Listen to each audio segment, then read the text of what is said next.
Iran থেকে ক্ষেপণাস্ত্র ছোড়া হয়েছে বলে জানিয়েছে ইসরায়েলি সেনাবাহিনী। এই খবর ছড়ার সঙ্গে সঙ্গে ইসরায়েলের উত্তরাঞ্চলে অ্যালার্ম বেজে ওঠে। কয়েক ঘন্টা আগে ইরানের ক্ষেপণাস্ত্র নিক্ষেপের পর মধ্য ইসরায়েলে সাইরেন বেজে ওঠে।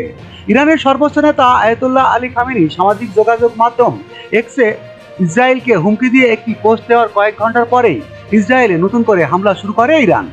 আয়াতুল্লাহ আলী খামেনি বলেছেন, জাস্টিন শত্রু বা ইহুদি শত্রু একটি বড় ভুল করেছে, একটি বড় অপরাধ করেছে এবং তাকে শাস্তি পেতে হবে। শাস্তি পাচ্ছে, এখনই তাকে শাস্তি দেওয়া হচ্ছে। ইসরায়েলের যেসব স্থানে ক্ষেপণাস্ত্র ছুড়েছেন সেরকম বেশ কয়েকটি স্থানে অনুসন্ধান চলছে বলে জানিয়েছে ইসরায়েলি সেনাবাহিনী। দেশের বিভিন্ন স্থানে যেখানে ক্ষেপণাস্ত্র পড়ার খবর পাওয়া গেছে সেসব স্থানে উদ্ধারকারী দলগুলো কাজ করছে। একটি পৃথক বিবৃতিতে ইসরায়েলি পুলিশ জানিয়েছেন, দক্ষিণ ইসরায়েলের খোলা জায়গায় ক্ষেপণাস্ত্র পড়ে যাওয়ার খবর রয়েছে তাদের কাছে। এখনো পর্যন্ত কোনো হতাহত বা সম্পত্তির ক্ষয়ক্ষতির খবর পাওয়া যায়নি বলে জানিয়েছে পুলিশ। জনগণকে ক্ষতিগ্রস্ত এলাকা থেকে দূরে থাকার জন্য অনুরোধ করেছে ইসরায়েলি পুলিশ।